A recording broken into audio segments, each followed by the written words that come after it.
nagugutom ka, tumambay ka lang daw sa November 2 ng cemetery, mabubusog ka na. Pero wag niyo pang gagawin. Yan, so mga master, kaya ko tinawag na title ng bundok ng sementeryo kasi tignan nyo naman, oh, ang kanyang bahay sa harap ng sementeryo. Nagulat ako, biglang lumabas si nanay. Ito si ate. May ano, ay hala, may bumukas po. At yun nga, sasabihin ko nga sa inyo na isa ito sa huling episode na mapapanood nyo. So ito mga master, kakadating ko lang po dito sa isang sementeryong sikat dito po sa Davao City, which is dito po nakalibing yung mga magulang ng dating Pangulong Duterte at ng lolo at lola ng Vice President na si Sara Duterte ngayon. So ito, kasi magpapalipad tayo ng drone mamaya maya kasi nga titignan natin o kakamustahin ang sementeryo ito na 5 araw matapos ang undas, kung marami bang dumalaw, i-check lang natin, titignan lang natin. Tsaka nagugutom din ako ngayon. Sa balita ko mga master, maraming mga pagkain dito. Kaya 5 araw na kasi. Charot. Joke lang guys. Check natin kung dumalaw ang dating Pangulo. Feeling ko dumalaw kasi every November 1 dumadalaw talaga dito ang dating Pangulong Digong na ngayon ginigisa sa Senado mga master. Ano masasabi mo? For me, hindi nila mag-isa yung taong ayaw magpag-isa dahil wala naman talagang magigisa. Charot.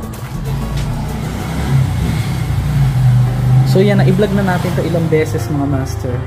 Yung nasa left side, ito po yung magulang o yung nanay ng dating Pangulo na si Nanay Soledad Soling. Yan. Tapos dito sa right side, ito yung tatay na dating naging gobernador, if I'm not mistaken, ng Davao City, na si Tatay Vicente Duterte Gonzales. So ang pinaka ginamit pala ni Tatay Digong ay yung apelyido ng kanyang tatay sa pagkadalaga kasi Gonzales para talaga sila. So yan, simple lang kanilang libingan at dito po sa gilid ay may mga inilibing na mga Chinese.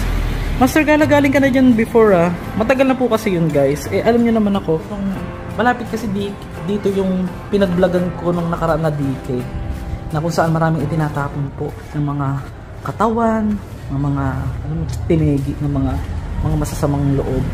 Ano po? Panty ba yan? O bra? Meron dyan. Palipad na rin tayo ng drone dito sa cemetery ko. Maya. Kamusta ba? Marami bang dumalaw? So dito sa part na to walang masyadong dumalaw. Kasi iba-iba naman ang faith ng tao, eh. 'Di ba? Iba-iba naman yung paniniwala natin. Yung iba dumadaw. Aray. Ay, ang cute nito, tignan nyo. Para siyang simbahan yung style niya. Tapos merong pintuan doon na direkta sa kabilang kamag-anak siguro nila. Yun yung mga ginamit ng pandaya. May dumalaw naman. Marami naman dumalaw. Dito ko curious kung anong laman nito itong part na malaking bodega na ito. Feeling ko mga buto yan. Tapos meron ditong pinaka creepy part ng cemetery sa likod, which is parang ginawang basurahan lang dito. Bakanting lote yan. Ikaw guys, kailan ka huling dumalaw? Bukod ng November 1. Sino yun? May tao pala doon. Tao yun guys, wag OA. So dito yung merong mansion dito sa gilid ng sementeryo. Ito yung papakita ko sa inyo. Ang ganda ang laki ng metary tingnan nyo lang isa, hindi na ito nadalaw. Ganyan talaga ang life. Tayo yung isang malaking story lang dito sa mundo. Lahat tayo may katapusan. Ay, ito sakto guys, so nauuhaw ako.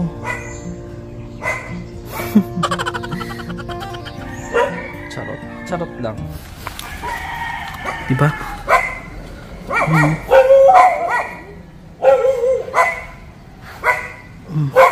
Ganda, diba? Naka-aircon pa yan. Ang kanyang bahay sa harap ng sementeryo. Pero may mga bakod naman. May mga bakod na yero dyan. Kaya hindi mo masasabing mismo nasa loob siya ng sementeryo. Ganda, perfect. Okay sa akin yung ganyan, mas tahimik. Yung mga dumadalaw, yung mga walang disiplina, halos karamihan ng mga dumadalaw sa iba't ibang part ng cemetery ay walang disiplina, kaya puro kalat. Nagulat naman ako kay nanay.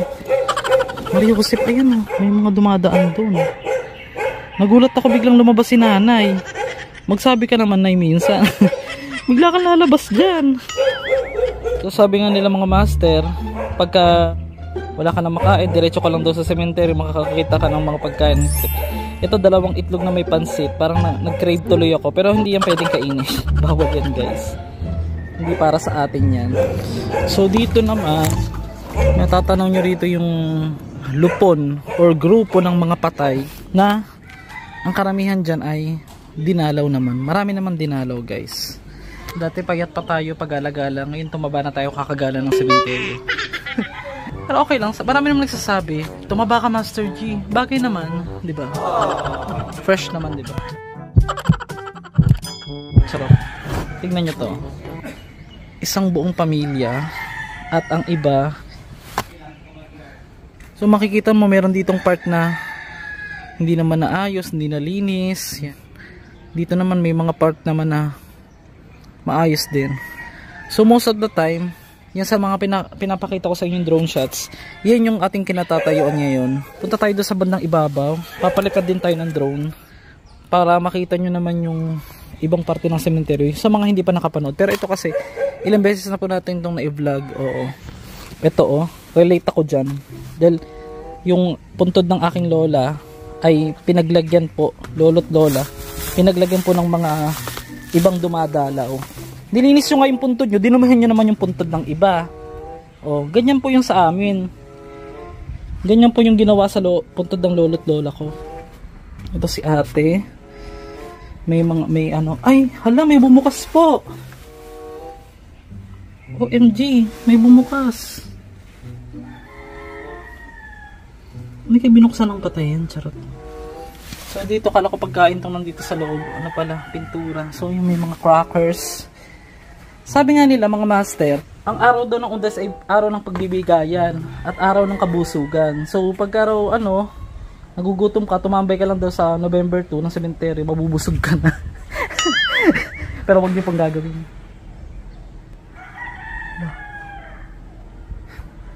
Wala namang hangin. Wag niyo pong gagawin guys, bad. Ay, mag-ina pala sila. Yan po, hello po sa inyo. Mag-ina pala sila, mga bata pa. Tapos dito sa part na to, yan, may mga, so abangan nyo yung drone, tapusin nyo buong video, baka naman suporta lang. Alam mo naman tayo, ayaw natin naghihilahan, gusto natin na sumusuporta. Charot. Yakult everyday okay. Okay ba kayo Chan? Okay ba ang mga Chan, mga Master G, mga gala? Mga gala. Okay ba ang Chan? So we have to go bago pa ako matukso. Charing. Bata ako, ginagawa ko. Aminado naman ako nun. Likod lang kasi ng bahay namin is cemetery. So possible. Siyempre bata ka pa. Ikaw ba comment below, natry mo na ba kumain sa mga alay sa patay? Ako, aminado naman ako. Hindi naman ako plastic. Aminado ako kasi nga totoo naman talaga. Ang alam ko kasi sa survey, isa sa 10 Pilipino kumain na ng ano sa patay. Charot. Joke lang guys. At yun nga, sasabihin ko nga sa inyo na isa ito sa huling episode na mapapanood nyo sa Davao City o sa Mindanao na pinuntahan ko sementeryo kasi po masyado na tayong kotang-kota rito, napakarami na nating vlog dito. Ayoko naman sabihin yung paulit-ulit, pero hindi po kasi matatapos yung story dun sa isang iglap lang eh. Napuntahan mo ng isang beses, 2, 3, hindi po talaga doon natatapos. Napakarami pong story sa cemetery na kailangan natin bigyan ng pansin, lalong-lalo na po yung mga tao na hindi nabibigyan ng halaga, 'di ba? So, eme-eme ka diyan, Master G. Masaya lang ako kasi napaka-importante, napakalaking papel ng cemetery sa buhay ko kung paano po nabuhay. Kung paano po nabago ng cemetery yung buhay ko dahil po sa inyo. Dahil po sa walang sawa nyong kakasuporta, walang sawang kakapanood kahit paulit-ulit yung mga video ko na luma dyan, pinapanood ninyo. Sobrang salamat po, buong puso ko, pinagpapasalamat ko ng walang sawa sa inyong lahat na sumusuporta. Nandiyan kayo palagi at nandito din ako. So, kaya nga nang sinabi ko sa kanta, Nung naimbitahan ako sa Davao City, panoorin nyo. Master Gala pala ang pangalan ng ano niya, vlog. Nani po siya day karon, all the way from Davao, para maghatag hapon og kanta sa inyong tanan. Maayong gabi po sa lahat. Salamat po sa pagpunta rito. Pumunta din ako dito. Sakto siya ngayon ba? Dahil kalag-kalag ba? Pasensya nung aking Bisaya kay Tagalog ko. Pero yan, binabati ko kayo ng good evening lahat, sa lahat po. At salamat po sa pag-invite sa akin dito, Madam Melby.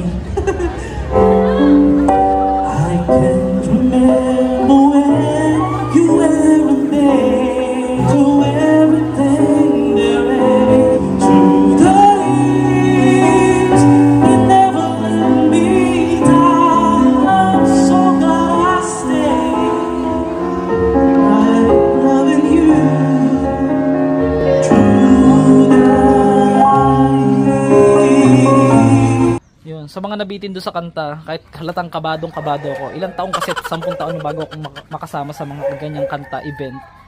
Pero nung bata ako, sumasali talaga ako sa mga contest, mga master, sa mga hindi nakakaalam. Ito naman guys, na-miss ko yung honey. Yan o.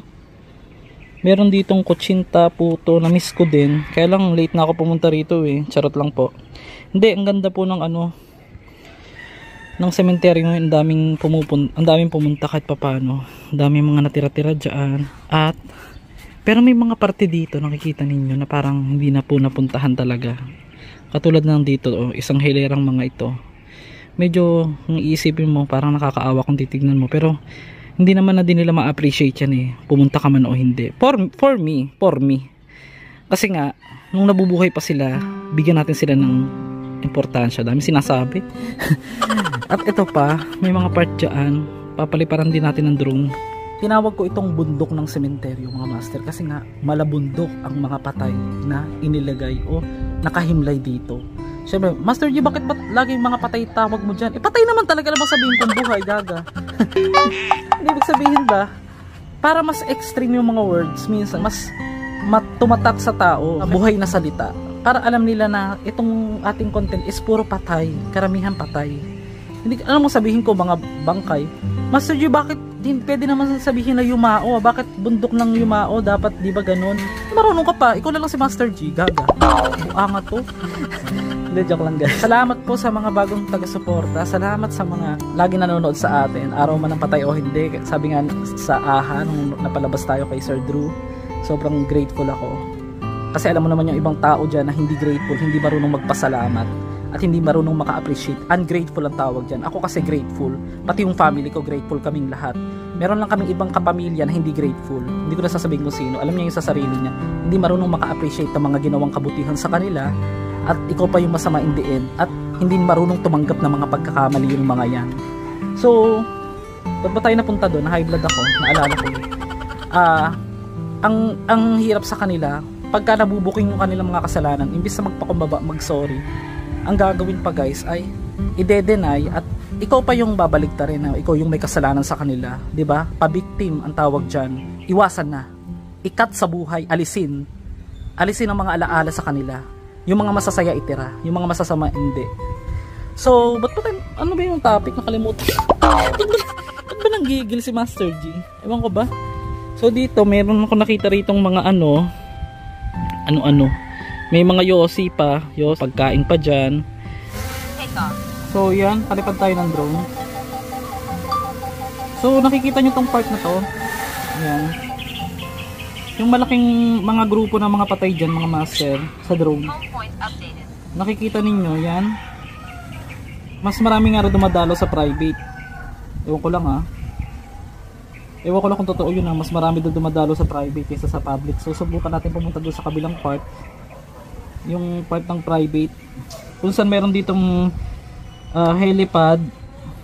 Tawag namin dyan helipad kasi dito kami madalas tumatambay. Yung sa part na ito, yan dito. Tapos dyan sa part na yan, may sabungan dyan. Napakalaki nito ito yung pinakamalaking sementeryo sa Mindanao Tapos dito, yan, sa bandang right side, makikita ninyo.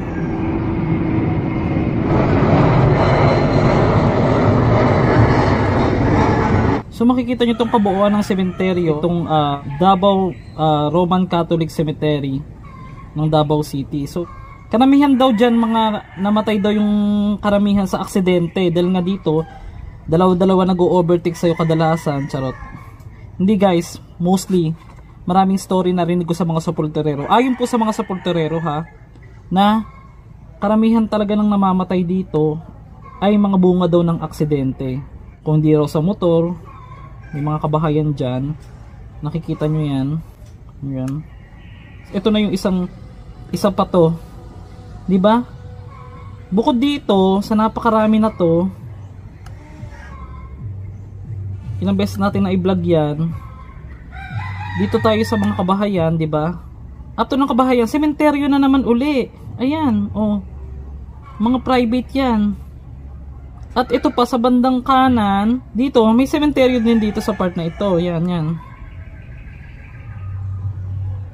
Ayan, nakikita nyo may mga tumatawid dyan na sasakyan. Sementeryo din po yan. Hanggang dito.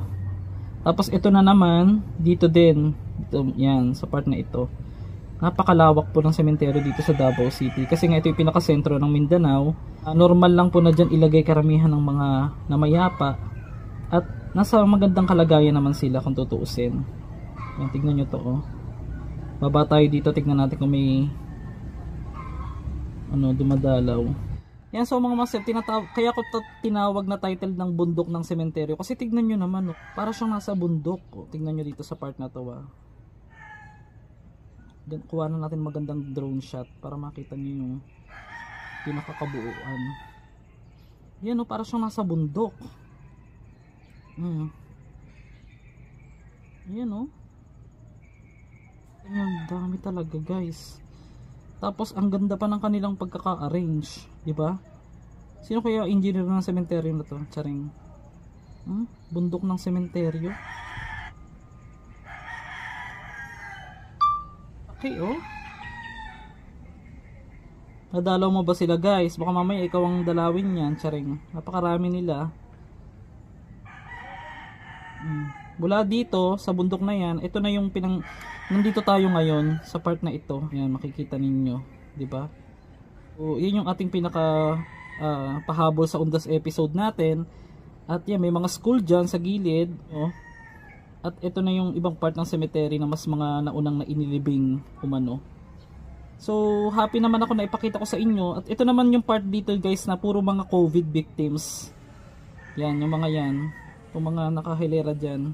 Ilang beses natin na i-vlog yan. Sa pa sa hindi natin napuntahan, meron din ditong part ng sementeryo. Yan, yan, yan. Actually, nipuntahan natin to ng gabi. Yung may nagbigte. Ito yun. Ito yung view sa umaga. Tignan nyo, napakaganda. Diba?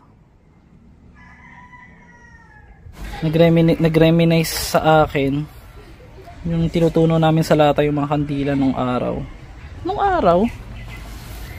Parang may boses ng bata. Baka naman may mga bata malapit dito.